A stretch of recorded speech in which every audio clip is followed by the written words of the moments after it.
दोस्तों, क्या आपने कभी सोचा है कि दुनिया की सबसे ताकतवर ऊर्जा स्रोत क्या हो सकता है? नहीं, सोलर एनर्जी तो बस बैकअप के काम आती है। असली खेल तो कुछ और ही है। और जब हम बात करते हैं इस मास्टर प्लान की, तो ऐसा लगता है जैसे अगर ये पूरा हो गया तो भारत ऊर्जा के मामले में आत्मनिर्भर हो जाएगा। लेकिन अफसोस, यह प्लान पूरा होने से पहले ही एक के बाद एक कुछ बेहद रहस्यमयी मौतें हो चुकी हैं। 1966 में होमी जहांगीर भाभा की प्लेन क्रैश में मौत हुई थी और इससे सिर्फ 13 दिन पहले लाल बहादुर शास्त्री की संदिग्ध मृत्यु। यह महज एक संयोग था या किसी खतरनाक साजिश का हिस्सा?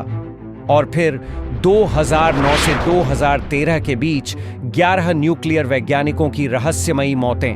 अब सवाल ये उठता है कि आखिर ऐसा कौन सा प्लान था जो भारत को इतनी बड़ी ताकत बनाने वाला था, लेकिन उसे रोकने के लिए इतनी बड़ी साजिशें रची गईं। भारत का न्यूक्लियर प्लान तो बिल्कुल मिशन इम्पॉसिबल जैसा था, लेकिन यह इतना पावरफुल था कि अगर इसे सफलतापूर्वक लागू कर दिया जाता तो हम कभी भी किसी दूसरे देश से ऊर्जा के लिए हाथ नहीं फैलाते।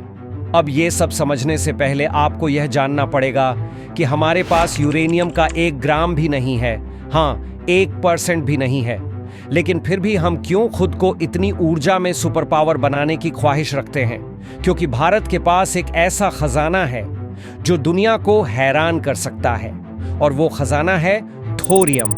भारत के पास दुनिया का 33% थोरियम रिजर्व है और यह छिपा हुआ है हमारे पूर्वी घाटी क्षेत्रों में।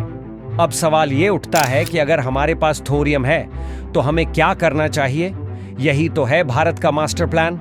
होमी जहांगीर भाभा ने 3 चरणों में न्यूक्लियर प्रोग्राम तैयार किया था, और अगर ये पूरा हो गया तो भारत कभी भी ऊर्जा के लिए किसी से मांगने की बजाय खुद दुनिया का सबसे बड़ा सुपर पावर बन सकता था।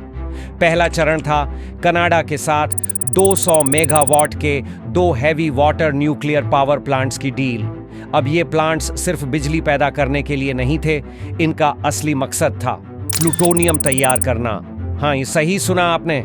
न्यूक्लियर पावर प्लांट में यूरेनियम पर न्यूट्रॉन बम गिराने से बिजली के साथ साथ प्लूटोनियम भी तैयार होता है, और यही प्लूटोनियम हमारे भविष्य के न्यूक्लियर रिएक्टर्स के लिए सबसे जरूरी था। अब जब दूसरे चरण में भारत ने प्लूटोनियम को न्यूक्लियर रिएक्टर के कोर में रखा, तो इसके साथ लिक्विड सोडियम की मदद से इसे ठंडा किया, और फिर जो असली जादू हुआ वो था थोरियम।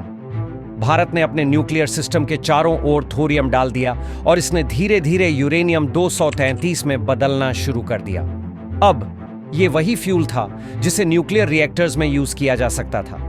अब भारत ने अपने थोरियम रिजर्व को दुनिया का सबसे बड़ा एनर्जी सोर्स बना दिया था।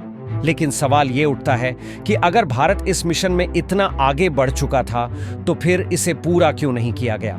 इसका सीधा जवाब है अंतर्राष्ट्रीय राजनीति।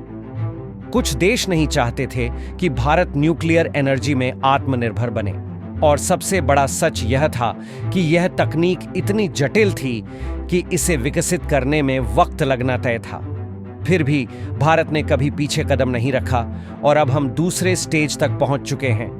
अब भारत एक नई क्रांतिकारी तकनीक पर काम कर रहा है, एक ऐसा एडवांस्ड न्यूक्लियर रिएक्टर जिसे कुछ बड़ी टेक कंपनियां गूगल रिएक्टर कह रही हैं। यह वही रिएक्टर है जैसा आपने आयरन मैन मूवी में देखा था, बस इस बार यह मेड इन इंडिया होगा।